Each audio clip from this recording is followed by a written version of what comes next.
এই বিড়ালকে কখনো আপনারা কষ্ট দিবেন না, বিড়ালকে আদর করবেন, বিড়ালকে ভালো মতো পুষবেন।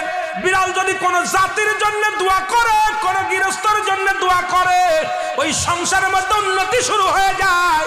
ওই সংসারের মধ্যে আর এক নাম্বার হলো, যে ঘরে বিড়াল থাকে সেই ঘরে জিন আসতে পারে না, জিন বাস করতে পারে না।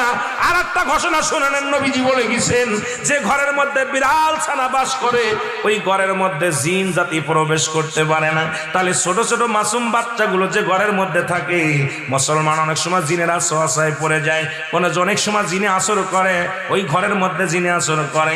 যে ঘরের মধ্যে বিড়ালকে আদর করে বিড়াল থাকে, ওই ঘরের মধ্যে বিলাই বিড়াল বিড়াল বিলাই বিলাই, এইটা যার ঘরের মধ্যে আছে এই ঘরের মধ্যে দুষ্ট জিনেরা আসতে পারে না। জোরে জোরে চিল্লায়া বলা যাবে না মারহাবা।